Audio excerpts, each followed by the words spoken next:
ETF index mutual funds నేర్చుకుని stock మార్కెట్లో రాణించాలనుకుంటున్నారా? వెంటనే ఈ నెంబర్కి కాల్ చేయండి.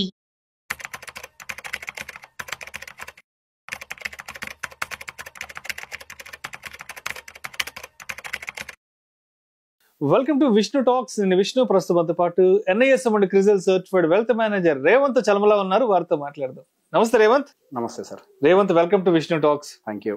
సో రేవంత్, ఒక కేస్ స్టడీ గురించి మాట్లాడుకుందాం. ఒక real time case study. Sure. మాకు తెలిసిన ఒక అంకుల్, మా ఫ్యామిలీ ఫ్రెండ్, ఒక ఫార్మా కంపెనీలో మంచి పొజిషన్ లో ఉన్నారు, జనరల్ మేనేజర్ పొజిషన్ లో ఉన్నారు. ఓకే. సో ఆయన ఒక 1.5-2 years తర్వాత ఆయన రిటైర్మెంట్ తీసుకుందాం అనుకుంటున్నారు. ఓకే. సో నిన్న మా ఇంటికి వస్తే కలిసి మాట్లాడుకున్నాము. సో ఏంటి అంకుల్, అంటే రిటైర్మెంట్ తర్వాత ఏమైనా ప్లాన్స్ ఉన్నా ఏంటి అన్నప్పుడు ఆయన చెప్పారు, ఏం లేదు విష్ణు, నాకు ఒక 50 lakhs వరకు వస్తుంది. అంటే ఆ కంపెనీలో చాలా ఏళ్ళ నుంచి పనిచేస్తున్నాను. ఒక 50 lakhs వరకు నాకు అమౌంట్ వస్తుంది. నేను దాచిపెట్టుకున్న డబ్బులు అన్నీ కూడా ఒక 50 lakhs వరకు ఉన్నాయి. సో అవి తీసుకెళ్లి మ్యూచువల్ ఫండ్స్ లో ఇన్వెస్ట్ చేస్తాను. సో SWP యాక్టివేట్ చేసుకుంటాను. సో రూపాయి వడ్డీ చొప్పున 12%, నెలకు ఒక 50,000 రూపాయల వరకు నేను SWP పెట్టుకుని డ్రా చేసుకుని ఖర్చులు పెట్టుకుంటాను. హ్యాపీగా మనవాళ్ళతో హ్యాపీగా టైం స్పెండ్ చేద్దాం అనుకుంటున్నాను అని చెప్పారు. సో మరి ఇప్పుడు ఆయన తీసుకున్న డెసిషన్ అనేది అది అంటే కరెక్ట్ అంటారంటే ఓకేనా అది? సో SWP అనేది చాలా మందికి ఒక ప్రోడక్ట్ అయిపోయింది. సో బేసిక్ SWP అంటే ఏంటి? అదొక ట్రాన్సాక్షన్ విధానం అంతే. డబ్బులు మోడ్ అది, అంత మోడ్, డబ్బులు వెనక్కి తీసుకునే మోడ్ అంతే, విత్డ్రా చేసుకోవడం. ఎగ్జాక్ట్లీ. ఇప్పుడు SIP అంటే ఏంటి? మంత్లీ మనం పెట్టేది. SWP అంటే ఏంటి? పెట్టిన దాన్ని మంత్లీ బయటికి తీసేది. అంతే. జస్ట్ మనం అక్కడ ట్రాన్సాక్షన్ యాక్టివేట్ చేస్తాం. ఈవెన్ FD లో కూడా ఉంటుంది కదా అదే ఆప్షన్, ఇంట్రెస్ట్ పే అవుటా లేకపోతే అక్యుములేటివ్ అంటే అక్యుములేట్ అవుతూ పోవాలా అని. In the same way SWP అనేది జస్ట్ ఒక ప్రోడక్ట్ మాత్రమే. ఫైనల్ గా మనం యూజ్ చేసే టూల్ ఏంటి? Mutual fund. ఓకే. సో ఈ మ్యూచువల్ ఫండ్ అనేది దేనికి డైరెక్ట్ ప్రోడక్ట్? స్టాక్ మార్కెట్ కి ఇది ఒక డైరెక్ట్ ప్రోడక్ట్. సో ఇందాక మీరు చెప్పినప్పుడు మరి కొన్ని అంశాలు చెప్పారు. ఏంటది? 12% రిటర్న్ వస్తుంది. నేను సో వర్స్ట్ కేసులో నెలకి 50,000 విత్డ్రా చేసినా కానీ నేను స్టేబుల్ గా ఉంటాను అని. అది కేవలం ఇప్పుడు మీరు చెప్పిన మీ అంకుల్ దగ్గర నుంచే కాదు, నేను నా దగ్గరకు వచ్చినటువంటి వాళ్ళ దగ్గర నుంచి కూడా చాలా మంది దగ్గర నుంచి విన్నాను. ఏముందండి, సింపుల్ గా పెట్టేస్తే 12% రిటర్న్ మినిమం గ్యారంటీ కదా, 12% రిటర్న్ తోటి హ్యాపీగా బతికేయచ్చు కదా, ఏముంది దానికి ప్లాన్ అవసరమా అని చెప్పేసి. సో ఇక్కడ మనం అర్థం చేసుకోవాల్సింది ఏంటంటే SWP అనేది విత్డ్రావల్ మెథడ్ అంతే. కానీ ఆ విత్డ్రావల్ మెథడ్ ఎందులో ఉంది? మ్యూచువల్ ఫండ్స్ లో ఉందా? మ్యూచువల్ ఫండ్స్ అనేది స్టాక్ మార్కెట్ కి లింక్ అయి ఉంటుంది. సో బేసిక్ గా మనకి ఈ పర్టికులర్ SWP మెథడ్ కి సంబంధించి కొన్ని అండర్స్టాండింగ్స్ అనేవి సరిగ్గా లేవు. ఓకే. సో బేసిక్ గా మోస్ట్ కామన్ మిస్టేక్స్ అంటే కామన్ గా తప్పుగా ఆలోచించే అంశాలు ఏంటి అని అంటే, కన్సిస్టెంట్ గా 12-15% యాన్యువల్ రిటర్న్ ఇస్తుంది. ఇది ఒకటి ఫస్ట్ అజ్యూమ్ చేస్తూ ఉంటారు. అండ్ రిటర్న్స్ అనేవి ఇట్లా వెళ్తూ ఉంటాయి. అండ్ దాంతో పాటుగా ఒక గ్యారంటీడ్ ఇన్కమ్ లాగా వస్తూ ఉంటది. సో నిజంగా మ్యూచువల్ ఫండ్స్ లో ఇట్లా లీనియర్ గ్రోత్ కానీ గ్యారంటీడ్ ఇన్కమ్ కానీ పాసిబుల్ అవుతుందా? ఖచ్చితంగా ప్రతిసారి 12-15% రిటర్న్ అనేది మార్కెట్ లో సాధ్యం అవుతుందా? సో బేసిక్ ఇవన్నీ కూడా దీన్ని ఏమంటామనంటే మనము రీసెన్సీ బయాస్ అని అంటాం. ఈవెన్ మనకి MFD ఎగ్జామ్ రాసేటప్పుడు కూడా సిలబస్ రాసి ఉంచుతారు. సహజంగా క్లయింట్స్ బిహేవియర్ ఇలా ఉంటుంది రీసెన్సీ బయాస్ తోటి. వాళ్ళు రీసెంట్ గా జరిగిన దాన్ని చూసి ఇక మీదట కూడా అదే విధానంలో మార్కెట్ అనేది రిపీట్ అవుతుంది అని చెప్పేసి అనుకుంటారు. ఇది రీసెన్సీ బయాస్. ఇన్ జనరల్ గా ఈ విధానంలో మిస్టేక్స్ చేస్తారు అని చెప్పేసి మ్యూచువల్ ఫండ్ డిస్ట్రిబ్యూటర్స్ ఎగ్జామ్ లో కానీ వీటన్నిటిలో క్వశ్చన్స్ అడుగుతారు, ఏ విధానంలో మిస్టేక్స్ చేస్తారని. అంటే అది ఆ పద్ధతిలో సిలబస్ లో ఉంది అని అంటే ఖచ్చితంగా అది మిస్టేక్ చేస్తున్నారు అనే కదా. ఇన్వెస్టర్ సైకాలజీ ఈ విధానంలో మిస్టేక్ చేస్తున్నారు. కానీ ఇక్కడ మనం అబ్జర్వ్ చేసుకోవాల్సిన విషయం ఏంటి అని అంటే, సో రియాలిటీ ఆఫ్ ఇన్వెస్ట్మెంట్స్ గురించి మనం కొంచెం తెలుసుకోవాలి. అసలు ఈ ఇన్వెస్ట్మెంట్ టూల్ గురించి కొన్ని రియాలిటీస్ తెలుసుకోవాల్సిన అవసరం ఉంది. ఎస్, నిజమే. వెన్ కంపేర్ టు FDs కానీ అదర్ ఇన్స్ట్రుమెంట్స్ తో కంపేర్ చేస్తే మ్యూచువల్ ఫండ్స్ అనేది కంపారిటివ్లీ కొంత హై రిటర్న్స్ ఇవ్వడానికి దానికి పాసిబిలిటీ అయితే ఉంది. కానీ ఇక్కడ గుర్తుపెట్టుకోవాల్సింది ఏంటి, మనకి ఇది మార్కెట్ సైకిల్స్ కి లోబడి ఉంటుంది. బుల్, బియర్, కన్సాలిడేషన్ వీటన్నిటికీ కూడా మనకి అది లోబడి ఉంటుంది. దాంతో పాటుగా ఎకనామిక్ యాక్టివిటీ మీద ఎక్కువగా డిపెండ్ అయి ఉంటుంది. అండ్ దాంతో పాటుగా మనకి అదొక consistent return year on year ఇస్తుంది అనడానికి కూడా గ్యారంటీ లేదు. సో బేసిక్ ఈ రియాలిటీని మనం కొంతవరకు అర్థం చేసుకుంటూ మార్కెట్లో మనకి ఎప్పుడు కూడా ఈ లీనియర్ బిహేవియర్ అంటే ఇట్లా కన్సిస్టెంట్ గా ఇదే విధానంలో ఉంటుందంటానికి లేదు. మనం ఆన్లైన్ లో ఓపెన్ చేసి ఏమైనా క్యాలిక్యులేటర్స్ కొట్టినప్పుడు సహజంగా ఆన్లైన్ క్యాలిక్యులేటర్స్ ఏం చేస్తూ ఉంటాయి, ఒక లీనియర్ బిహేవియర్ ని మాత్రమే చూస్తూ ఉంటాయి. అంటే ఇట్లా కన్సిస్టెంట్ గా రిటర్న్స్ వస్తూ ఉంటాయి అని. కానీ బిట్వీన్ ఎక్కడి నుంచి, ఫర్ ఎగ్జాంపుల్ ఇప్పుడు 2025లో మొదలు పెట్టారు, ఆయనకు 2055 వరకు ఇంకా నెక్స్ట్ 30 years కి ప్లాన్ ఉందనుకోండి, అక్కడ లీనియర్ బిహేవియర్ మాత్రమే ఉండదు. అక్కడ మధ్యలో స్పైక్స్ ఉంటాయి, మార్కెట్ స్టాగ్నెంటేషన్ ఉంటుంది, మార్కెట్ కరెక్షన్ పీరియడ్ ఉంటుంది. సో బేసిక్ గా ఈ విధానంలో మార్కెట్ అనేది మూవ్ అవుతూ ఉంటుంది కానీ లీనియర్ గా ఉండదు. సో ఎప్పుడైనా మనం చరిత్రను గమనించినప్పుడు 1992 అనుకుంటా, 1992 వరకు కూడా మంచి స్పైక్ ఇన్ మార్కెట్ అనేది జరిగింది. ఆఫ్టర్ 1992 దగ్గర నుంచి మనకి 2020 వరకు మార్కెట్స్ అనేవి పెద్ద ఎత్తున హ్యూజ్ రిటర్న్స్ అంటూ డెలివర్ చేయలేదు. ఇంతకు ముందు కూడా నేను చాలా సార్లు చెప్పాను, సహజంగా ఈ సడన్ స్పైక్ రిటర్న్ అనేది 20 ఏళ్లకో ఎప్పుడుకో ఒక్కసారి జరుగుతూ ఉంటది. 2020 తర్వాత ఇప్పుడు మళ్ళీ ఒక రిటర్న్ అనేది జరిగింది. మనం క్యాలిక్యులేటర్స్ యూజ్ చేసేటప్పుడు కొంతమంది ఏం చూపిస్తారు, సిన్స్ ఇన్సెప్షన్ అని చెప్పి 1970 డేటా, ఎప్పుడు పాత అన్ని కూడా తీసి చూపిస్తూ ఉంటారు.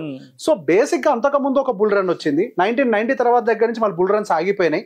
దాదాపుగా 20-25 సంవత్సరాల వరకు కూడా మనకి గట్టిగా నిఫ్టీ, సెన్సెక్స్ లాంటివి ఇవన్నీ కూడా ఒక స్టేబుల్ రిటర్న్ మాత్రమే ఇచ్చాయి. 10% ఇలా మాత్రమే డెలివరీ చేస్తూ ఇలానే మాత్రమే డెలివరీ చేసాయి. మళ్ళీ 2020 కోవిడ్ తర్వాత మాత్రమే మనకు ఒక స్పైక్ వచ్చింది. కానీ క్యాలిక్యులేటర్స్ మనం యూజ్ చేసేటప్పుడు అదేం చేస్తుంది, ఇప్పుడు వచ్చిన స్పైక్ ని క్యాలిక్యులేట్ చేస్తుంది, 1992 కంటే ముందుండే స్పైక్స్ ని క్యాలిక్యులేట్ చేస్తుంది, మొత్తం క్యాలిక్యులేట్ చేసి ఒక లీనియర్ రిటర్న్ మీకు ఎస్టిమేషన్ లో ఇస్తుంది. కానీ ఇక్కడ నిజం ఏంటి, మన జీవితం ఏమన్నా చరిత్ర అంటే మ్యూచువల్ ఫండ్ చరిత్ర ఉన్నంత వరకు ఉంటుందా? కాదు కదా, మనం మధ్యలో వస్తాం. మ్యూచువల్ ఫండ్ మనం పుట్టక ముందు ఉంది, మనం పోయిన తర్వాత కూడా ఉంటది. క్యాలిక్యులేటర్ వాడేటప్పుడు మొత్తం చరిత్ర ఉంటది, కానీ మనం వాడేది ఎప్పుడు, మనం వాడేది ఒక పర్టికులర్ టైం ఫ్రేమ్ కి కదా. ఆ పర్టికులర్ టైం ఫ్రేమ్ లో ఎలా ఉండబోతుంది అనేది కదా ఇక్కడ గేమ్ అంతా కూడా డిసైడ్ చేసేది. సో లీనియర్ డెలివరీ అనేది సహజంగా మార్కెట్ లో ఉండదు. సో బేసిక్ గా ఇక్కడ కొన్ని డేంజర్స్ ని కూడా మనం ఐడెంటిఫై చేయాల్సి ఉంటుంది. సో టూ మచ్ గా ఓవర్ ఎస్టిమేషన్ చేయటం అనేది ఇక్కడ పనికిరాదు. I'm not saying mutual funds are bad, SWP is bad. Myself I'm mutual fund distributor, నేను ఇందులోనే వ్యాపారం చేస్తున్నా. బట్ స్టిల్ దానికి సంబంధించిన స్ట్రాటజీ కూడా మళ్ళీ చెప్తాను. దీని మీద పూర్తిగా ఓవర్ ఎస్టిమేషన్స్ తోటి మన ఎజంప్షన్స్ పెట్టుకోవడం చాలా ఇబ్బందికరం. సో ఈ విధానంలో కనుక మనం కంటిన్యూ చేస్తూ పోతే ఓవర్ ఎస్టిమేషన్స్ తోటి మనకి ఫైనాన్షియల్ ఇన్సెక్యూరిటీ వస్తుంది, క్యాపిటల్ ఎరోజన్ జరగడానికి ఛాన్సెస్ ఉంటుంది. ఇవన్నీ కూడా మార్కెట్ డౌన్ ట్రెండ్స్ లో ఉన్నప్పుడు ఎక్కువ పానిక్, పర్టికులర్ కూడా ఆ ఏజ్ అటువంటిది. కొంతవరకు సహజంగా వయసు పెరిగే కొద్దీ ఆ చాదస్తంతో పాటుగా అందరికీ వచ్చేదే, చాదస్తంతో పాటుగా ఇన్సెక్యూరిటీ కూడా బిల్డ్ అవుతుంది. ఆ ఇన్సెక్యూరిటీలో మరింత భయాలు కూడా క్రియేట్ అయ్యి ఆరోగ్యం కూడా పాడే అవకాశాలు ఉంటుంది. సో బేసిక్ గా దీని గురించి ఇప్పుడు మనం ఏం చేయాలి అని అంటే ఒక బ్యాలెన్స్డ్ రిటైర్మెంట్ స్ట్రాటజీని బిల్డ్ చేయాల్సిన అవసరం ఉంది. సో ఇన్కమ్ డైవర్సిఫికేషన్ అనేది ఇక్కడ చాలా అవసరం అనమాట. ఇన్కమ్ డైవర్సిఫికేషన్ ఏంటంటే ఇప్పుడు కంప్లీట్ గా ఈక్విటీలో పెట్టడం కాదు, ఇక్కడ నుంచి నెక్స్ట్ 1 year మన ఏ ఇన్స్ట్రుమెంట్ నుంచి విత్డ్రా చేయడానికి ప్లాన్ ఉంది అంటే బాండ్ బేస్డ్ వాటిలో నుంచి విత్డ్రా చేస్తామా, లేకపోతే FD బేస్డ్ వాటిలో విత్డ్రా చేస్తామా, ఇట్లా నెక్స్ట్ 1 year కి ఏంటి ప్లాన్, ఈ 1 year ఫండ్ ని మళ్ళీ రీఫిల్ చేసే ఫండ్ ఏది, ఎందుకు మనం విత్డ్రా చేసేది ఫస్ట్ ఈ 1 year ఫండ్ లో నుంచే కదా, మళ్ళీ ఇది ఎప్పుడు కూడా రీఫిల్ అవుతూ ఉండాలి. ఈ 1 year ఫండ్ ఎప్పుడు కూడా ఎండ్ అవ్వకుండా. సో ఆ రీఫిల్ చేసే ఫండ్ ఏ ఇన్స్ట్రుమెంట్ లో పెట్టాలి, ఈ రీఫిల్ చేసే దాంట్లో కూడా డబ్బులు అయిపోతాయి కాబట్టి ఇందులో కూడా ఫిల్ చేయాలి కదా. సో నెక్స్ట్ ఏ ఇన్స్ట్రుమెంట్ ఉండాలి అంటే ఒక స్టెప్ బై స్టెప్ ప్రాసెస్ లో ఒక కన్స్ట్రక్షన్ ఏర్పాటు చేయాలి. నెక్స్ట్ 5 year కంటూ ఒక ప్లాన్ ఉండాలి మన దగ్గర. మార్కెట్ కండిషన్ దృష్టిలో పెట్టుకుని వీటన్నిటికీ అనుకూలంగా ఒక ప్లాన్ ఉండాలి. అండ్ దీంతో పాటుగా అసలు రిటైర్మెంట్ పాయింట్ ఆఫ్ వ్యూలో కరెక్ట్ గా మూమెంట్కి వచ్చాక ప్లాన్ చేయడం కాదు, ముందు నుంచే మనకి అదర్ ఇన్కమ్ డైవర్సిఫికేషన్ లో భాగం కింద రెంటల్ ఇన్కమ్ ఏమైనా ప్లాన్ చేసుకోవడానికి అవకాశం ఉన్నాయా, ఇట్లాంటివి కూడా మనం దృష్టిలో పెట్టుకోవాలి. సో దాంతో పాటుగా ఎంత పర్సంటేజ్ ను మనం విత్డ్రా చేయడానికి అవకాశాలు ఉన్నాయనేది మనం తెలుసుకోవాలి. ఇందాక మీరు చెప్పారు 12%, 1% నెలకి 50,000, అది సాధ్యం కాదు. మీరు ఎంతవరకు విత్డ్రా చేస్తే సెక్యూర్డ్ గా ఉంటారు అని అంటే మీకు ఏదైతే ఎస్టిమేషన్ ఉందో దాంట్లో సగం మాత్రమే విత్డ్రా చేయాలని చెప్తాను నేను. అంటే మీకు 12 వస్తుంది అని అంటే మీరు 12 వస్తుందని అనుకుంటే 6% మీరు విత్డ్రా చేయాలి. అంటే 50 లక్షలు పెట్టుబడి పెట్టిన వాళ్ళు నెలకి 25,000 మించి తీయకూడదు. అంటే ₹1 వడ్డీ మాత్రమే విత్డ్రా చేయాలి. ఎందుకు, మార్కెట్ అనేది రకరకాల ఫేసెస్ లో కిందకి పైకి తిరుగుతున్నప్పుడు మనకి అన్నెసరీ విత్డ్రావల్స్ వల్ల, అంటే సహజంగా విత్డ్రావల్స్ అనేది మనకి కిందకు వచ్చినప్పుడు కూడా జరుగుద్ది కదా, కిందకు వచ్చినప్పుడు కూడా ₹1 వడ్డీ విత్డ్రా చేస్తే క్యాపిటల్ ఎరోషన్ జరుగుతుంది, అంటే క్యాపిటల్ వైపౌట్ ఫాస్ట్ గా అవుతుంది. సో మనం ఎప్పుడైనా సరే అందుకే ఒక స్టాండర్డ్ నెంబర్ ని పెట్టుకొని అది కూడా అదర్ క్యాలిక్యులేషన్స్ అన్ని ఇంక్లూడ్ చేసుకొని ఇన్ఫ్లేషన్ అడ్జస్టెడ్ ఎంత పెంచాలో చూసుకొని ఒక ఫిగర్ ని ఫిక్స్ అవ్వాలి. అందరికీ ఒకటే ఫిగర్ అంటూ ఉండదు, కొంతమందికి 4, కొంతమందికి 5, కొంతమందికి 6, సిచ్యువేషన్ టు సిచ్యువేషన్ దాన్ని ప్లాన్ చేయాలి. దాంతో పాటుగా ఖచ్చితంగా మనము ఒక సేఫ్టీ బఫర్స్ ని తయారు చేయాలి. సేఫ్టీ బఫర్స్ అంటే ఏంటి, ఎమర్జెన్సీ ఫండ్. ఇప్పుడు సహజంగా ఆరోగ్యం ఎట్లుంటుందో మనకు తెలియదు, వయసు పెరిగింది కదా, వయసు పెరిగినప్పుడు పిలవకపోయినా వచ్చే చుట్టం ఏంటి అని అంటే ఆరోగ్య సమస్య, పిలవకపోయినా వస్తాయి అవి. సో ఎమర్జెన్సీ ఫండ్ అనేది మనకి ఆ రిజర్వ్ అనేది మనం ముందుగానే ప్లాన్ చేసి పెట్టుకోవాలి. ఆ రిజర్వ్స్ లేకుండా ఓన్లీ ఇన్కమ్ రిలేటెడ్ ఫండ్స్ లోనే ఇన్వెస్ట్ చేస్తే ఏదైనా హెల్త్ ఇష్యూ వస్తే ఇన్కమ్ రిలేటెడ్ ఫండ్స్ అన్ని కూడా ఫట్మన్ కరిగిపోతాయి.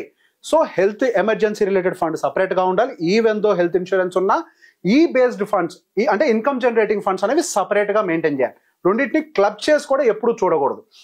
అండ్ దీంతో పాటుగా మన ఎస్డబ్ల్యూపీని యాక్టివ్ గా మేనేజ్ చేయాలి. దాన్ని ప్రాపర్ గా ఆప్టిమైజ్ చేయడం అనేది చాలా ఇంపార్టెంట్. సో కొంతవరకు పోర్ట్ఫోలియోని లో వాలటైల్ పోర్ట్ఫోలియో డిజైన్ క్రియేట్ చేయడం. సో ఇక్కడ ఇది చాలా ఇంపార్టెంట్. అంటే వాలటాలిటీ ఎక్కువగా ఉంటే వాళ్ళ వయసు అది కాదు. ఇప్పుడు వాళ్ళకి ఆల్రెడీ చాలా ఆస్తులు ఉన్నాయి, ఇన్కమ్ ఆల్రెడీ వస్తుంది అనుకోండి, వాళ్ళని ఒక కేసులో చూస్తాం. లేదు దీని మీద డిపెండ్ అవుతున్నారు అనుకోండి, మనం చూడాల్సిన కేసు వేరు. సో లో వాలటాలిటీ ప్రిపేర్ చేయడం అనేది చాలా అవసరం. దాంతో పాటుగా రిటైర్మెంట్ అంటే రిటైర్మెంట్ అవ్వక ముందే, ఇప్పుడు రిటైర్మెంట్ అవుతున్నారు ఇంకో 2-3 సంవత్సరాల్లో అని అనగానే మనం ఆ పోర్ట్ఫోలియోని ప్రాపర్ గా రీబ్యాలెన్సింగ్ చేయాలి, అంటే రీకన్స్ట్రక్షన్ చేయాలి. ఇది కంపల్సరీ గుర్తుపెట్టుకోవాలి. అండ్ రెగ్యులర్ గా వెరీ ఫ్రీక్వెంట్ అంటే ప్రతి నెల అని కాదు, 6 months ఒకసారో 1 year ఒకసారో పోర్ట్ఫోలియో ఏదైతే మనం తయారు చేసి పెట్టామో దాన్ని ఖచ్చితంగా రివ్యూ చేయాల్సిన అవసరం ఉంది. సో బేసిక్ గా ఈ ప్రాసెస్ మొత్తానికి ప్రాపర్ గా ఆ ఏజ్ లో మళ్ళీ ఇదంతా హెక్టిక్ గా పెట్టుకోకుండా ఒక ప్రొఫెషనల్ గైడెన్స్ తీసుకోవడం అనేది ఉత్తమమైన స్ట్రాటజీ. ఎందుకు ఇప్పుడు నేను చెప్పిన ఇంత స్ట్రాటజీని బిల్డ్ చేయాలంటే దానికి అనుభవం కావాలి.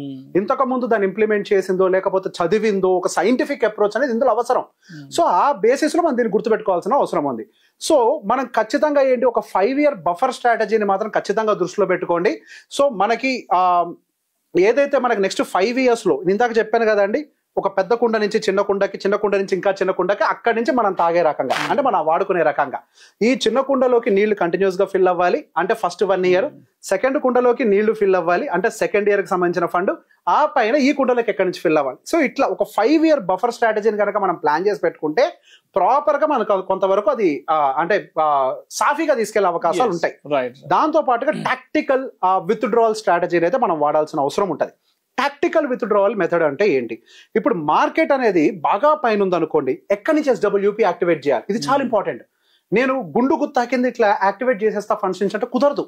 మార్కెట్ పైన ఉంది అప్పుడు ఎక్కడి నుంచి యాక్టివేట్ చేయాలి, మార్కెట్ కింద ఉంది అప్పుడు ఎక్కడి నుంచి యాక్టివేట్ చేయాలి, ఏ టైంలో డెప్ట్ బేస్ ఫండ్స్ వాడాలి, ఏ టైంలో ఈక్విటీ బేస్ ఫండ్స్ వాడాలి, ఏ టైంలో మళ్ళీ ఈక్విటీ నుంచి డెప్ట్ లోకి షిఫ్ట్ చేసి రిజర్వ్స్ ని మెయింటైన్ చేయాలి. సో నేను యాక్చువల్ గా చెప్పాలి అని అంటే ద మోస్ట్ డిఫికల్ట్ ఏంటి అని అంటే రిటైరీస్ ఎస్డబ్ల్యూపీని ప్లాన్ చేయడం చాలా కష్టమైన పని మార్కెట్లో. అంటే ఒక నార్మల్ పర్సన్ కి ఒక పోర్ట్ఫోలియోని కన్స్ట్రక్ట్ చేసిన దానికంటే ఒక రిటైర్ అవుతున్న వ్యక్తికి పోర్ట్ఫోలియోని కన్స్ట్రక్ట్ చేయడం మోస్ట్ డిఫికల్ట్ ఛాలెంజ్ గా నేను అనుకుంటూ ఉంటాను. ఎందుకు? దానికి చాలా హోంవర్క్ చేయాలి. ఎక్కడి నుంచి ఎక్కడికి రాబోతుంది అనేది ప్రతి ఒక్క ప్లాన్ ని ప్రిపేర్ చేసి పెట్టాలి. ఎక్కడ ఫెయిల్ అయినా మన ఫ్యూచర్ మొత్తం డిస్ట్రాయ్ అయిపోతుంది. కాబట్టి ప్రతి ఒక్క దాన్ని ఒక పద్ధతిలో సిస్టమాటిక్ వేలో కనుక ప్లాన్ చేస్తే, yes, mutual fund is a beautiful product. SWP will give you income, but it has to be planned. Thank you so much, Revant. Most welcome.